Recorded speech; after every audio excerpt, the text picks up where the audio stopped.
So bless the Lord, oh my soul, oh my soul.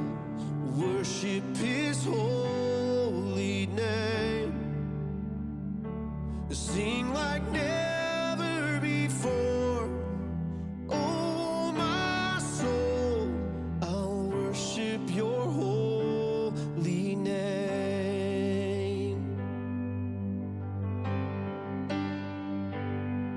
The sun comes up, it's a new day dawning. It's time to sing your song again. Whatever may pass and whatever lies before me, let me be singing till the evening comes.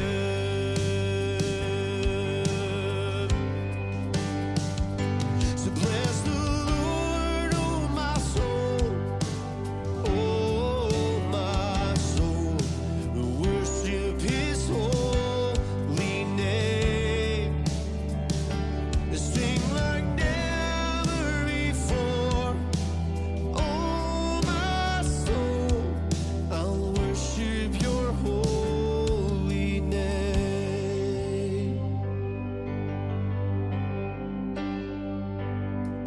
You're rich in love and you're slow to anger.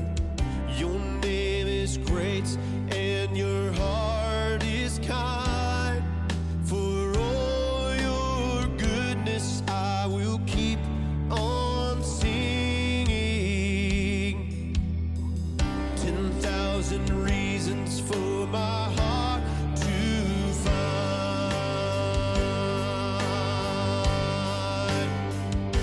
So bless the Lord, oh my soul, oh my soul. Worship His holy name. Sing like never before. Oh my soul, I'll worship your holy name.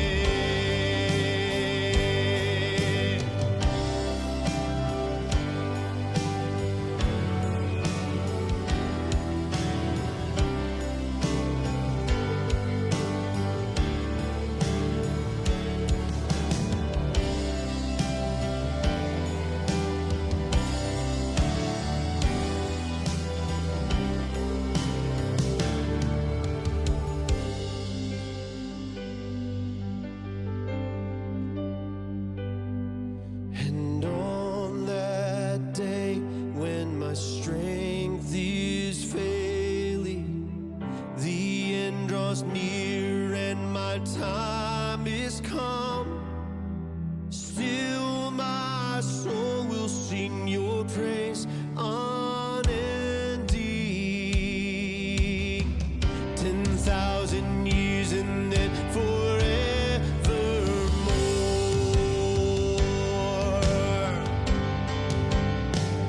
So bless the Lord, oh my soul, oh my soul. Worship His holy name. Sing like never before. Oh my soul, I'll worship your holy name. So bless the Lord, oh my soul, oh my soul. Worship His holy name. Sing like never before. Oh my soul, I'll worship your holy name. Lord, I'll worship your holy name.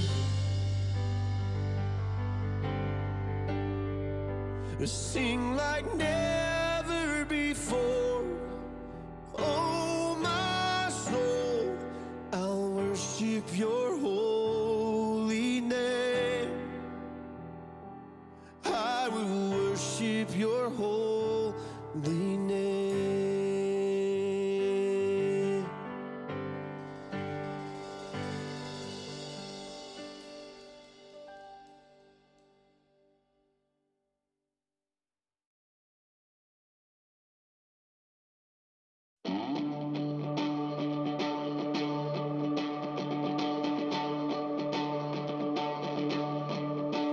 I was buried beneath my shame.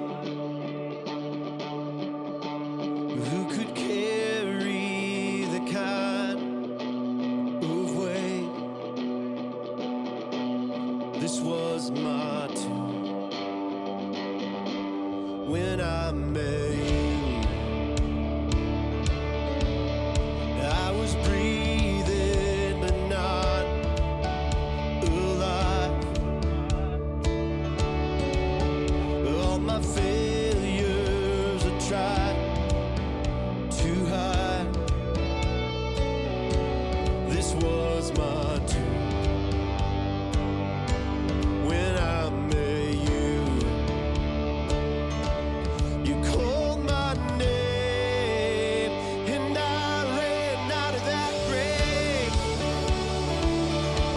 out of the darkness into your glorious day.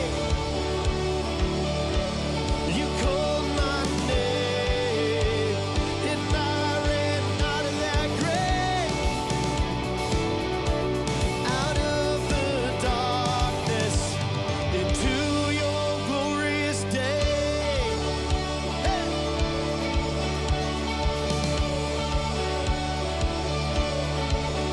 Now your mercy has saved my soul, and now your freedom is all that I know. The old man knew Jesus when I met you. Yeah, yeah. You called my name and I ran out of that grave, out of the darkness into your glorious day. You called my name and I ran out of that grave, out of the darkness into your glorious day.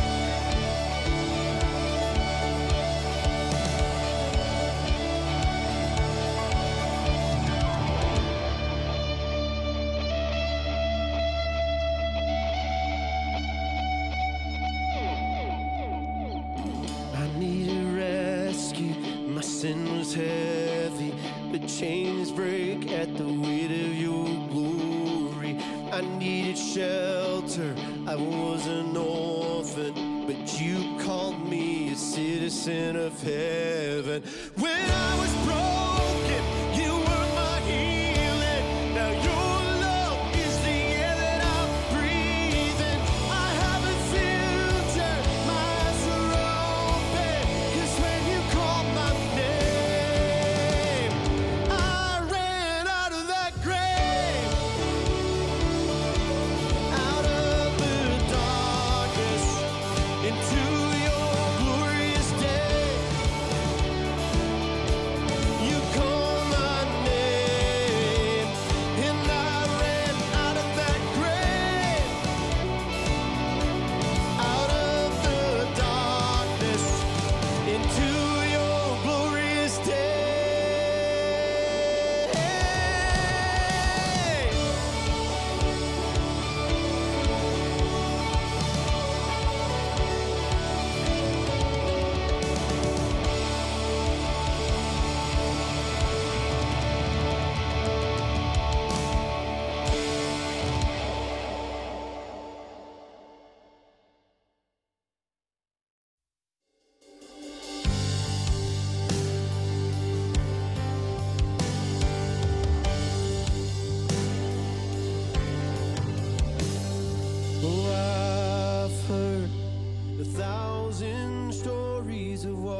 and that I'm never alone.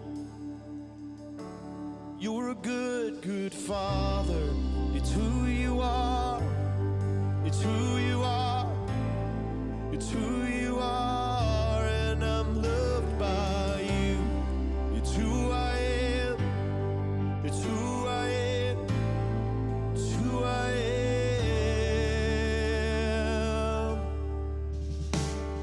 Oh, I've seen many searching for answers, far and wide, but I know we're all searching for answers.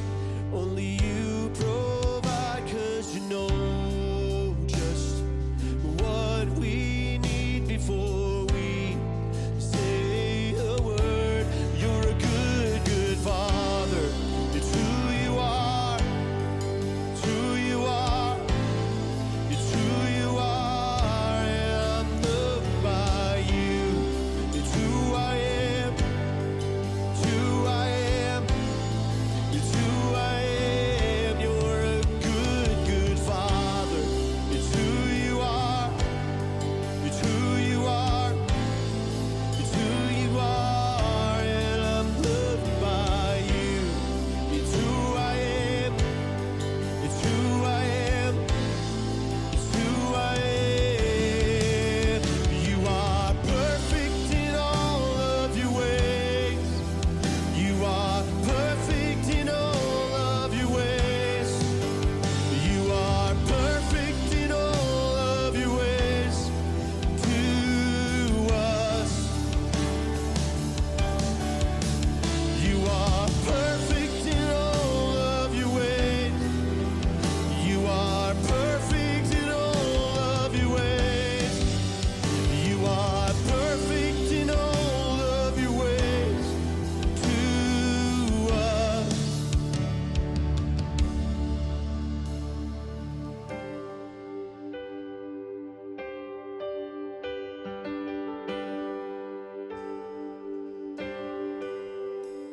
Oh, love so undeniable, I can hardly speak.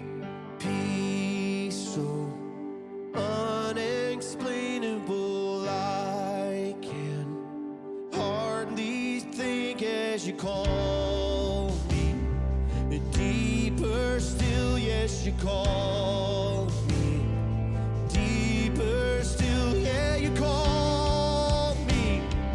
Deeper still into love, love. You're a good, good Father. It's who you are. It's who you are.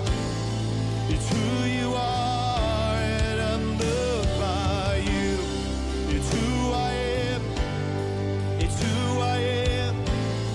It's who I am. You're a good, good Father. It's who you are. It's who you are. It's who you are, and I'm loved by you. It's who I am. It's who I am. It's who I am. You are perfect in all of your ways. You are perfect in all of your ways. You are perfect in all of your ways to us. You are perfect in all of your ways. You are perfect in all of your ways. You are perfect in all of your ways to us.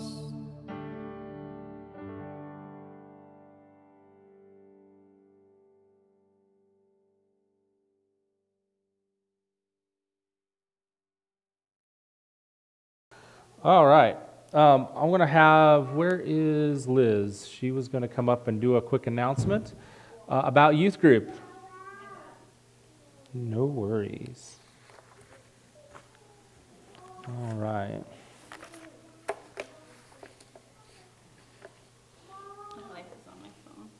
Go ahead. All right. Go ahead there, Liz. Okay, so we are very, very excited. Josh and I have been working on this for a while. We are starting youth group again, but we need your help. We need teens. Yay! Yes, very excited. Almost as excited as Heidi gets. Very excited. Yay! Okay. I am very excited. But we need teens. So if you know any teens, send them our way. Give Josh or I their number or let them know. We are going to start it Sunday the 27th at 6:30. There's going to be a snack and games and, of course, a lesson. Youth group is not youth group without a lesson about God. But we are very excited. Please help us out. And we're going to be putting some stuff on Facebook and announcements and things. So when you see those, please share them and help us out. Thank you. Awesome. I'm really excited about that because the reality of it is, I think we can get this off the ground. It'll be the only regularly meeting youth group in town that I'm aware of. Now, maybe I'm not aware of one, but my understanding is the nearest youth groups are in Lexington. So this is why I feel like this is important. We're also trying to work with perhaps some of the Karin teens as well, and see if we can get them coming eventually. That might take a little bit of work, but I think we can do some of those things. There is a window here. I think we have, so we're going to try to take it. Also, another announcement, real quick. Next Saturday, men, 8:30. Rhonda said he's going to buy breakfast. No, I'm just kidding. No, we're going to have breakfast here and at 8:30. And if you want to help, Roger is back there. He's been kind of helping me kind of organize the breakfasts. And so if you didn't see it on the calendar, make sure you pick up a calendar and take a look at that, all right? And so talk to me or Roger if you want to help, or otherwise we'll have to hunt you down, all right? So don't think we won't. All right. Kids, you're our... Don't forget the women. Don't forget the women. We meet on the last Saturday. Yes, the last Saturday of the month. I'm not a woman, so this is not even in my wheelhouse. Yes, what? Weekend. And in October, we are doing a special baby shower for Brent and Mandy during our regular ladies thing. So if you want to Just so you know, I won't be there. But we do meet the last Saturday of every month, and we always have a lot of good times. But the last Saturday in October, yes, we know how it's Halloween. We're still doing it anyway. We're doing a baby shower for Mandy. So. Awesome. Thank you. Kids, you're dismissed to go back to your class. That's right. Sam is ready to go. He is gone. He is absolutely gone. What's that? Oh, the stores. So all you ladies and guys who bought stuff for our missionary friends, they were really excited to see us, and it was fun to see them. We had to take 2 vehicles. We had so much stuff. I just want you to think about that. Yeah, give God a hand clap of praise there. So that was really exciting. They will be having their 6th child next month. Okay, and we got to kind of be with them, and they moved to Merriman, Nebraska. So they had been in Africa. But with the way things are going in Africa currently, they have no expectations of going back probably in the next year and a half. So they went ahead and they bought a place up in Merriman, Nebraska. And what it came down to is they have changed assignments. So instead of teaching at a seminary in Malawi, he is preparing materials and then taking short-term trips to Africa as the countries begin to open back up. Okay, and so what's exciting about that is he can do that from anywhere. So what he does, for example, he was telling me this last week that he is working on a preaching curriculum. So how to teach preachers how to preach, Bible studies, things like that. And so he's been working through that curriculum, and then he's going to go over and teach the teachers how to use the curriculum appropriately. And so it's going to be kind of neat for him to be able to do that, so he can live in the States, but also go on over and be in Africa regularly and do it all from Merriman, Nebraska. I think that's kind of cool. And so he works with Africa's Hope. Some of you know that organization. They send curriculum books to Africa, to African seminaries, and provide it mostly free or at a very, very reduced cost. So really exciting stuff happening with Africa's Hope and the stores. And so we were there. I was there Monday helping them scrape their garage. And you may have noticed I got a little battle scar here. And so we had some fun with that. I will tell you that going to the Martin Hospital, Martin, South Dakota, was an adventure. And so mainly because we had to go to 3 doors to find the ER. And so once we found it, it was all good. The staff was awesome. And they took really good care of me. But definitely did not know where we were going. And so that not surprisingly, he's only lived there a month and a half. He didn't know exactly where the ER was either, which is probably a good thing because he's been remodeling his house. So if he's been going to the ER every week, that would be a bad way to remodel your house, folks. So anyway, he's doing great. They're doing really, really well. And I didn't have to get stitches, just a little glue. So, all right, well, we're going to be in Galatians again. We're going to be in end of chapter 1 and first part of chapter 2 this week. And this is kind of a rare opportunity in Paul's epistles. Paul breaks into a narrative, which Paul doesn't do a lot, okay? He may tell a quick story or reference somebody and something that they did, but he's very much about getting to the facts. Let's get to the theology, let's correct what needs to be corrected, let's deal with what needs to be dealt with, okay? But he breaks into his own personal story here. And I think it's interesting for a couple of reasons, because first of all, we get to see some of that time in Acts that's kind of skipped over, okay? He had something like 15, 16 years between his calling and his missionary calling. Does that make sense?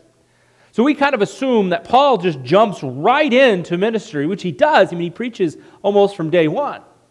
And he teaches almost from day one, but we kind of get just a glimpse into what he was doing during those seasons of his life. He talks about, in our passage, about spending some time in Arabia. He talks about spending some time with Peter and in Jerusalem. And what's important about all of this is that he tells it for a reason. He was a Jew of Jews. He was a Pharisee. And though he never talks about being married, a lot of times they were married when they were Pharisees. In fact, that was, in many cases, a requirement of some sects, So it's important for us to understand that he may have given up quite a bit to follow Christ. A position, a standard, a place in the Sanhedrin, ruling body of Jerusalem at the time. So you have to understand, he was a key player, and he was up on a meteoric rise. There was a reason why they sent Paul to Damascus, because he was untouchable. He was iron. He could deal with the situation appropriately. So, we're going to be in chapter 1. We're going to start in verse 11. So let's read there first, and then we'll move forward here. It says this: Paul, called by God, for I would, this is verse 11, for I would have you know that the gospel was preached by me is not man's gospel. For I did not receive it from any man, nor was I taught it, but I received it through a revelation of Jesus Christ. So let's stop right there. Why is Paul an apostle even though he didn't actually follow Christ while Christ was on this earth? Do you ever ask yourself that question? This is why. By every account, he received the gospel from Christ himself. both on the road to Damascus. Some of these scholars even believe there were later revelations as well. Okay? So he was receiving these, and it all lined up with what the apostles were taught. That's why he was called the apostle to the Gentiles. Because, and we have to understand, there's a difference between the ministry of the apostle and the office of the apostle. Can I say that? You understand what I'm saying? So the ministry of an apostle is still going on today. We call them missionaries. They plant churches, they teach over regions, they bring correction over several churches. In the United States, we call them presbyters. They're pastors that help govern with permission, in our case. So our presbyters, if I get into trouble, or what I mean by trouble, not necessarily moral trouble here, okay, but I need help, I can call them.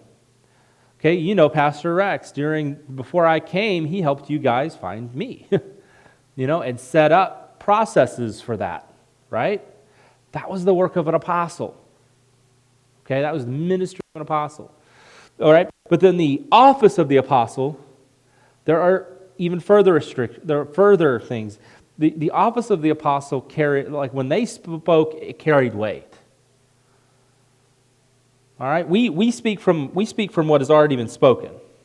Okay, they spoke; it didn't even exist yet. They were the ones creating the Bible. They were the ones who walked with Jesus personally.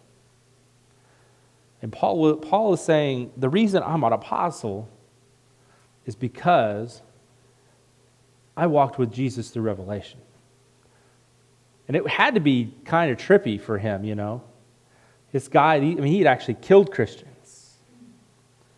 Verse 13, it says this, "For you have heard of my former life in Judaism, how I persecuted the church of God violently and tried to destroy it. And I was advancing in Judaism beyond many of my own age, among my people. So extremely zealous was I for the traditions of my fathers. But when he who had set me apart before I was born, and who had called me by his grace, was pleased to reveal his Son to me, in order that I might preach him among the Gentiles, I did not immediately consult with anyone, nor did I go to Jerusalem to those who were apostles before me. But I went away into Arabia and returned to Damascus." So he actually went away. He didn't sit under the teaching of other apostles. He didn't do that. He went away. And apparently this is where he saw Christ and was taught the full gospel. So after being led to the Lord, right, and you remember, we know the story in Acts chapter 2, to Damascus, he apparently goes away into Arabia. Now, there's a purpose for him telling this story. Okay, this isn't just story time with Brother Paul, okay? He's telling this story because in Galatia, the churches of Galatia, there had been men preaching the old school Judaism traditions. Okay, that you had to be circumcised, that you had to do this, and you had to do that. And what he's saying, he's telling his story, he says, I was one of those guys. I know the traditions better than these people teaching you. That's what he's driving at by telling them this. So let's keep reading. It says, "Then after 3 years, I went up to Jerusalem to visit Cephas, and remained with him 15 days. But I saw none of the other apostles, except for James, the Lord's his brother. In what I am writing to you before God, I do not lie. Then I went into the regions of Syria and Cilicia, and I was still unknown in person to the churches of Judea that are in Christ. They only were hearing it said, 'He who used to persecute us is now preaching the faith he once tried to destroy. And they glorified God because of me.'" Okay, so what he's saying is I was basically unknown in the church at this point. I mean, they knew about this guy who had used to persecute them, and they knew about me that way, and they knew that I had now a follower of Christ. But that's all they knew. Basically what he was saying is he wasn't the apostle that they knew. So there's a couple of things I want to talk about right now. The first thing is this. It's called, when we are called to something, we must go through a process. When we are called to something, we must go through a process. What is a calling? That seems very vague, doesn't it? A calling is simple. It's something that God puts on your heart to go do something, either in a place or to a people, or sometimes it's an individual person. Okay? He calls you to share the gospel with those people or to do his work amongst those people. All right? Very simple definition of called. Notice I didn't talk about preaching at a church, although that might be part of it. Notice I didn't talk about getting in front of and public speaking, although God may call you, some of you, to that. Great. Some of you might be just to be the best Christian witness at your work. Right? For some of you, it might be simply teaching a Sunday school class, loving on some kids, doing youth group. Callings are different for everyone. What is important to remember here is Paul is beginning to discuss this portion of his life.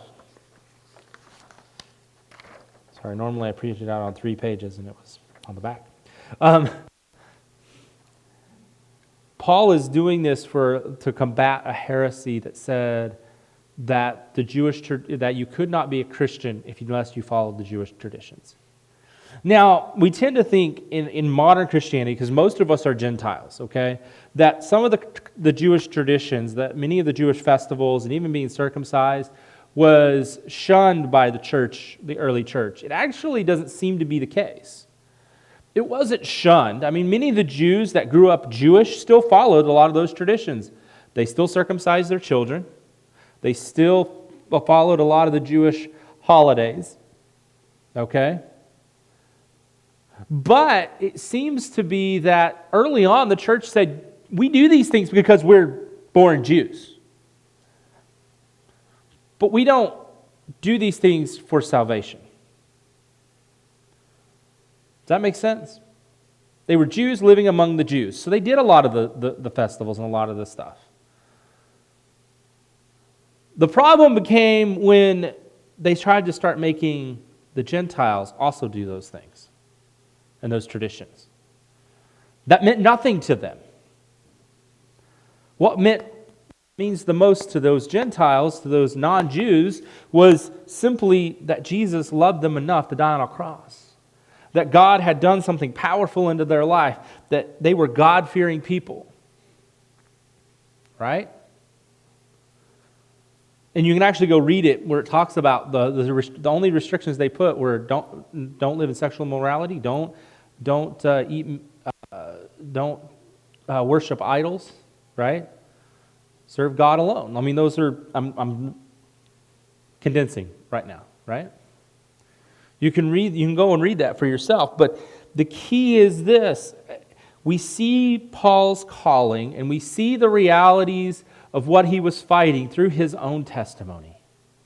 Don't underestimate the power of your testimony, by the way. That's if you could draw anything out of this. Paul's testimony was vital to the church moving beyond the old school traditions and moving into grace and moving into the things as we kind of know it today.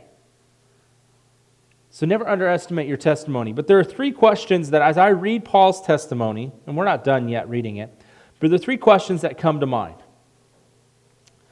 And Chris, you'll have to bring the questions up, and then you can go back to the previous slide, okay? So here are the 3 questions. First, do we see the full redemptive work of God here? Do we see it? And these are rhetorical questions. Do we look at Paul's life and go, wow, this man went from persecuting the church to literally having visions of Christ himself and where Christ taught him the gospel, to the point where the other disciples could not deny that he'd been with Jesus. I want you to think about that for a moment. And God walked him through a process that took years. Years. The second question is, do you understand that the call of God is a process? It is a process. It doesn't matter if you're 8 or 80. Do you still seek, and this is the last question, is the call and the subsequent events something that you still seek? I think as Christians, I've been in the church now 30 years. I've been a Christian. I know, I don't look that old. But I was saved at 7, so it makes it really easy. I'm 37. But I've been a Christian for 30 years. And I still seek the call of God.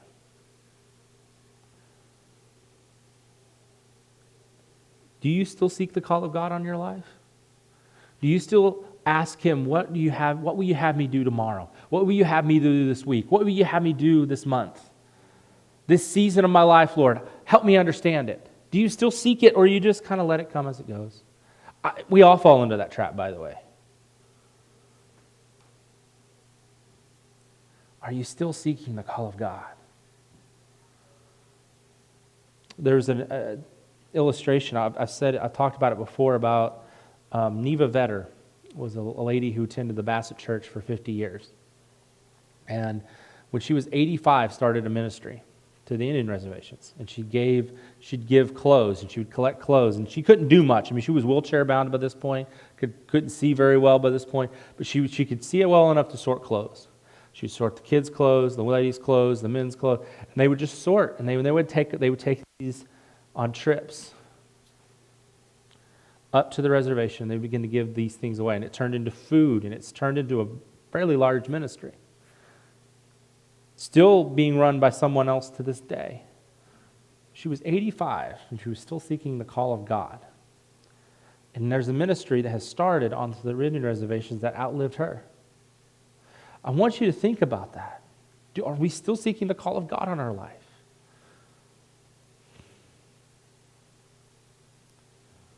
You know, where we're at right now, part of our call is to raise our kids. Right? There'll be a call of our life that might change drastically once our kids are raised. Right? Your call changes as you do. Those of you who are single, you know, once you get married, your call might change a little bit or a lot.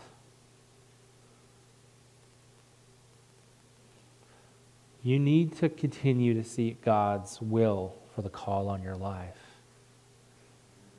We tend to allow life to distract us, or we receive a call and maybe we follow it for a while, or we follow it to a point and we let something pull us away. That brings me to my second passage, and I want to make sure. Oh, before I do that though, I wanted to make sure that I tell you this story. When I was 14, I received a call of God on my life to be a minister. I knew at this point God had a call on my life. It was probably in some kind of ministry, but I didn't know what that ministry was yet. I didn't know if it was youth pastor. I didn't know if it was going to be medical missions. That was something I thought about for a while. Could you imagine Dr. Graves paging Dr. Graves? No. Could just see the horror look in the patient's face. One of many reasons why I didn't become a doctor. But one of the things that I realized at 14, I was at youth camp. And this is why I'm such a big proponent of camps. Because there's just something about getting away, getting kids in an environment where they can just focus on God. They hear from God in a way that you just can't on your own. So, I was 14, I was sitting at an altar, I was praying, and I remember asking God the question, Lord, if you are calling me to full-time ministry, I need you to show me. I need you to just spell it out for me, Lord, because I just feel like there's so much confusion right now. And literally, as I finished the prayer, somebody tapped me on the shoulder. And as they tapped me on the shoulder, I turned, it's a counselor, it's actually a lady, which, okay, this was back in the 90s. So this was back when ladies ministered to ladies, men ministered to men, and you kept them separate at the altars, okay? And we still do that today at camp as far as male counselors with And so it was very unusual for her to even, I was a little surprised that she was even talking to me because this wasn't normal. This wasn't the way we did things. And if you work with kids or children, this is par for the course. This is just men work with men, women work with women, and girls and boys, and that's just how it's done. Even at Royal Family Kids camps, and even at secular camps, that's just how it goes, right? Well, when she tapped me on the shoulder, she said, I couldn't get past this, but I had to have a word for you, something that God spoke to me just for you. I'm sitting there going, like, a little freaked out because I literally just prayed, and I'm like, okay, Lord. Well, you know how to step up. All right, let's go. So I go in and I listen, and and I still remember her words, and I have them written down somewhere in my endless supply of paper. And she said this. She said, God has called you. He's called you to a great and powerful ministry, and He's not going to tell you what yet, because if He does, you'll not follow. But it was all I needed. And trust me, if He had told me everything I've been going through, everything I've gone through, I probably wouldn't have followed. Because that's sometimes how calls work, right? Look at Joseph. He was really excited about the whole, ruling his clan thing. Not so excited about the slavery imprisonment thing. If you don't believe me, go back and read Joseph's story. He sat there and yelled in the pit, brothers, what are you doing? Jacob running and wrestling with God. Sometimes your call's hard. But it was enough. And I began to follow the call of God in my life, and I began to pursue ministry as a full-time profession, and I preaching in my youth group, and I began to, even as my later teen years, even my pastor beginning to open some doors for me to speak to the congregation. This was back, I was doing John's job at 17 and 18 years old, not his eldership job, but coming up and opening the service, and it was a powerful moment that a pastor would do that for me. I began to follow God's call on my life.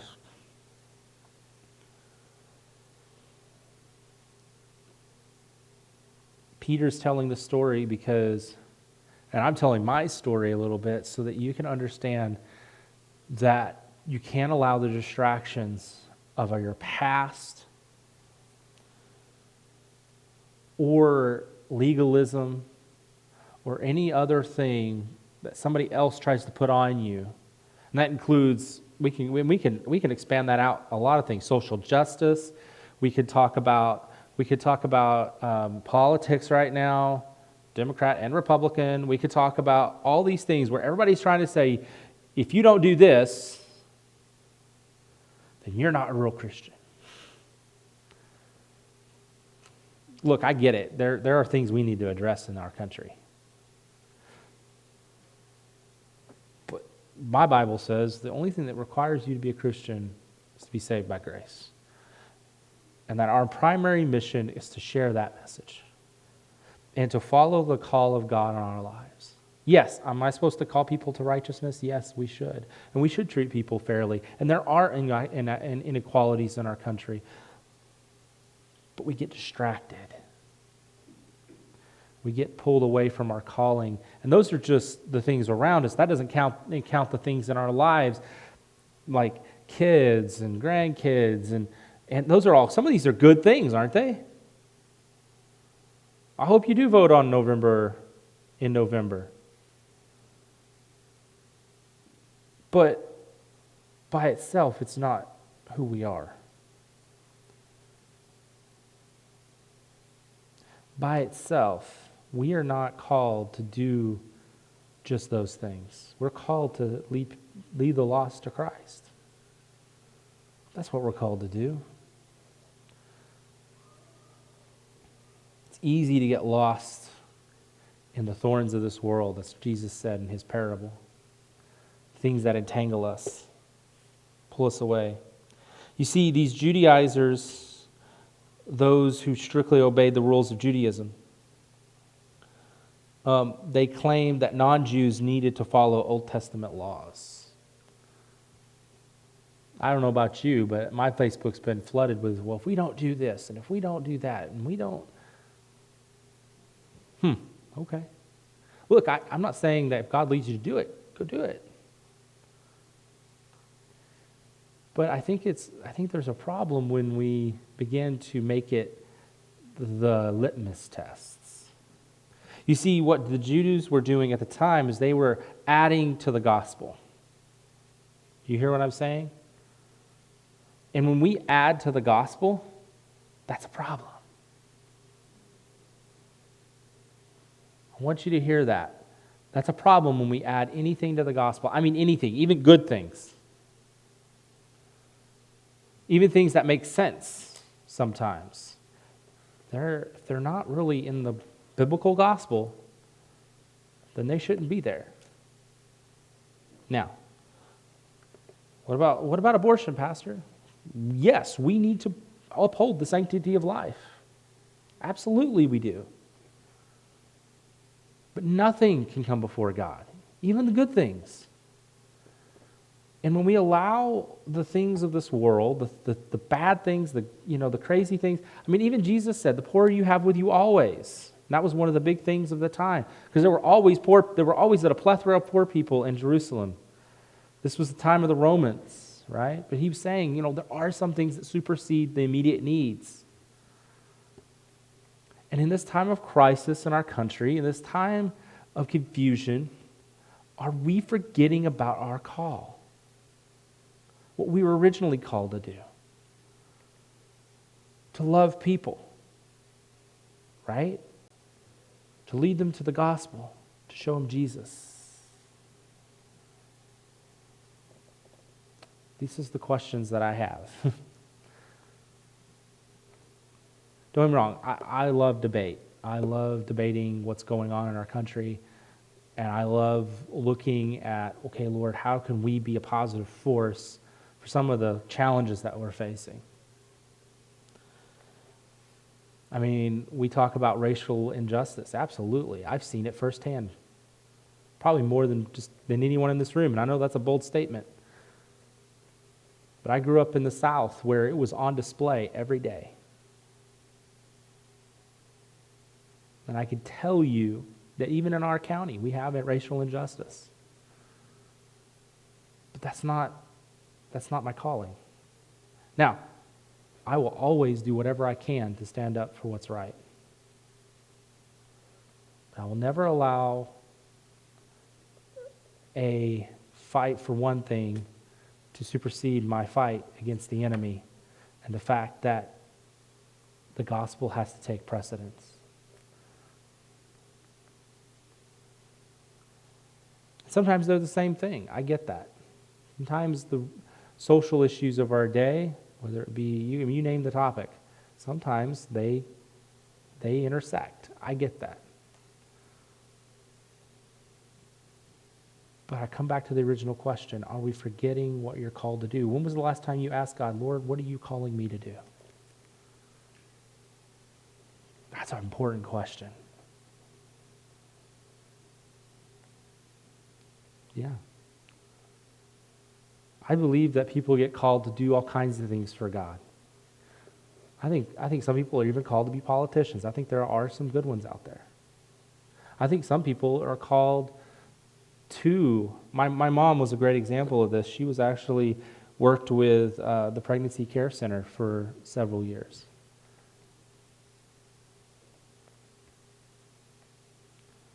And did amazing work, would go to other churches and talk about how they could give that. I think those are important things.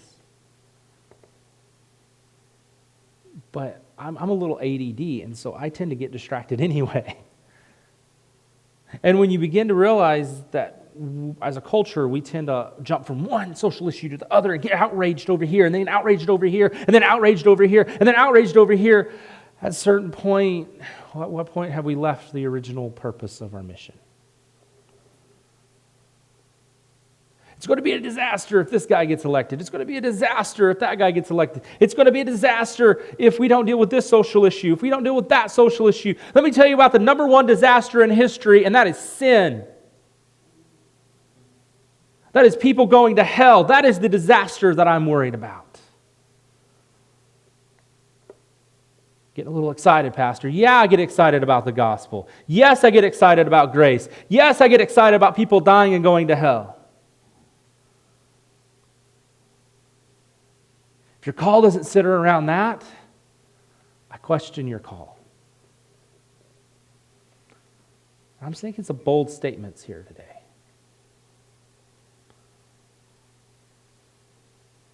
But I think they're necessary for this time and this place we're sitting in. We look at what's going on in the world around us.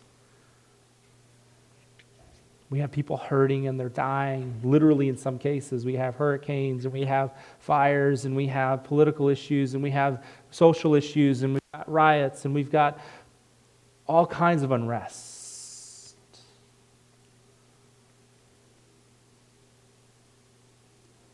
But can I tell you that Christ has called us to share the gospel first? And that, yes, through that sharing, we're going to give food away. We're going to help people. We're going to deal with some of these social issues.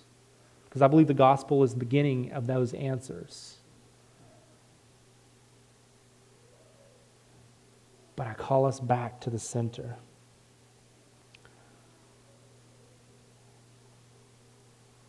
Galatians chapter 2, verse 1, it says this. Then after 14 years, I went up again to Jerusalem with Barnabas, taking Titus along with me. I went up because of a revelation set before them. Though privately before those who had seemed influential, the gospel that I proclaimed among the Gentiles, in order to make sure I was not running or had not run in vain. But even Titus, who was with me, was not forced to be circumcised, though he was a Greek.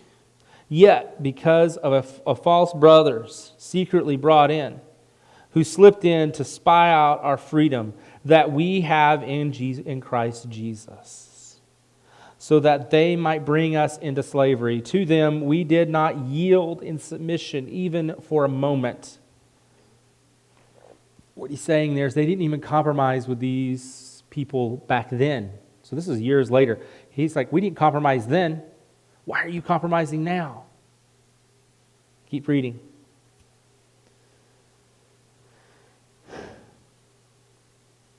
You find it here. Okay. So that the truth of the gospel might be preserved for you, and from those who seem to be influential, what they were makes no difference to me. God shows no partiality.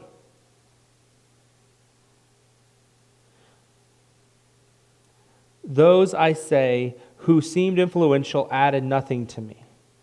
On the contrary, when they saw that I had been entrusted with the gospel to the uncircumcised, just as Peter had been entrusted with the gospel to the circumcised, for he worked through Peter for the apostolic ministry to the circumcised, worked also through me for mine to the Gentiles. And when James and Cephas and John, who seemed to be pillars, perceived the grace that was given to me, they gave the right hand of fellowship to Barnabas and me, and that we should go to the Gentiles and they to the circumcised. Only they asked us to remember the poor, the very thing I was eager to do. It's important for us to understand that what Paul was getting at is, hey, we weren't distracted for a moment. We weren't distracted by the culture around us. We weren't distracted by the social norms around us, what they were pushing us to become. And I'll tell you right now, there's a lot of pressure on the church to become something that may or may not be the gospel. Because, I mean, I'm making a broad statement, okay? Can I tell you the gospel is not a political ideology? The gospel is not a social ideology. The gospel is freedom of spirit through the power of Jesus Christ. And we have to stop trying to add to the gospel. Now, there are things that I care deeply about. I still remember early on in my ministry, I was a teenager. I was raised at a time in a place where we still wore ties to church. Anybody know what I'm talking about? Yeah? Rod, you know what I mean. We still wore a suit and tie, and I still remember walking into church on Sunday morning or Sunday night. Now, that was primarily on stage at this point. I think most people in the church didn't wear a suit and tie. But everybody, if you were on stage, you wore a suit and tie. Like that was the thing, right? And I remember thinking to myself, like, all right, yeah, this is good. And so I did. I would wear a tie or a coat and tie, usually both, as I was going along. And I still remember I walked in on Sunday night, and the pastor looks at me and goes, "Where's your tie?" It's like, "Well, I'm not supposed to be on stage today." You didn't look at the schedule? I didn't even know there was a schedule. At that point, he'd only asked me to do it a couple of times. And he goes, "Well, you're on the schedule." And he was very gracious. He let me do it in my sweatshirt. It reminds me, though, of some of these things we add to the gospel. We add that to the gospel. The Bible says nothing about wearing a tie in church, by the way. It just doesn't. We added that, right? And I'm using that as a fun example of how we do this.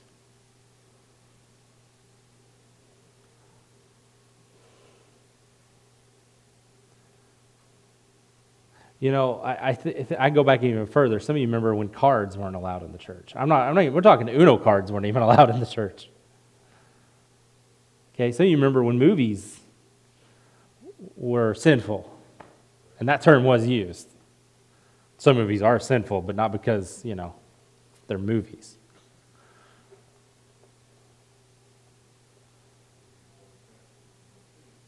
Yep, dresses and pants. That was something that somebody mentioned.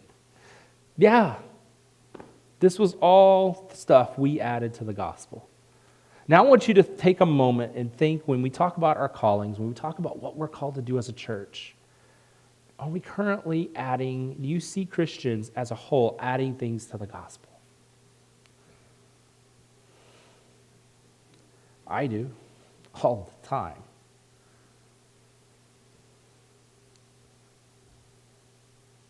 And the reality of it is though those are things that we definitely need to allow God to do in people's lives, like social justice, yeah, we need to allow God to bring some equality. Because the gospel, I believe, is the great equalizer. I really believe that.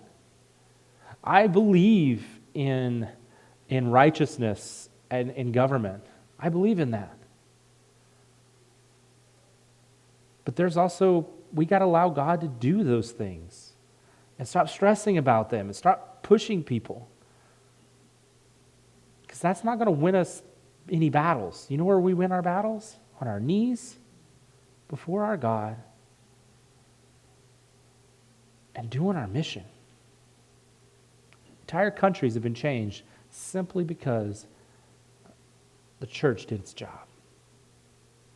Entire cultures have been changed in a positive way simply because the church did its job. And they did it without guns, and they did it without bombs, and they did it without protests, and they did it simply by sharing the gospel and changing hearts. And the gospel, you can also read where the gospel has been distorted over many, many generations and years. Anytime you add to the gospel, and if you want to have an interesting study some of the times where during colonialism, people were forced to convert. It's horrible and sad. Why? Because people thought you could change hearts with bullets and bombs. But you can't. You can't change hearts any other way but through the power of Jesus Christ. So if Josh will come on up, I have a question. Do you still seek what God is calling you to? Do you still seek it? Are you still seeking God's call on your life?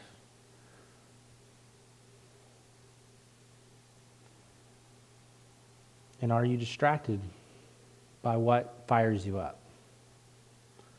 I get fired up by a lot of things.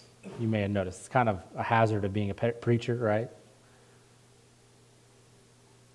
But sometimes the things that fire you up are the very things that the enemy uses to distract you from the call. Is it a political issue that fires you up? Maybe that's something that you need to ask God to help control. Is it a social issue? Is it a job issue? Is it a family issue? What is it that's firing you up in the wrong direction? You think the enemy always sends sin to distract us, to pull us away from the things of God? No.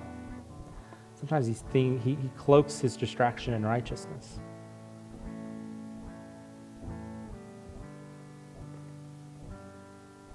These are powerful thoughts that I want you to think about.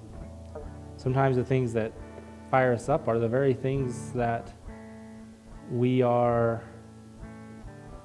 God's trying to change in our community.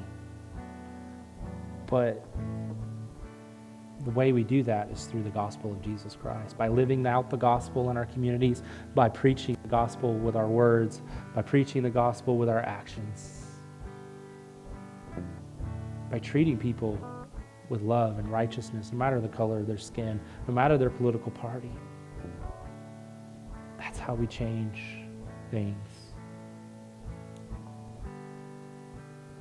So I repeat the question, do you still seek the calling of God? And I'm just going to leave that question with you, and we're going to take some time to pray and to seek Him. And as we do, if you do need prayer, I'm going to go ahead and open up the altars today. We haven't done that a lot since we've been back because of the whole COVID stuff. I want you to know the altars are open if you need prayer this morning. As Josh begins to sing, go ahead and take some time to pray.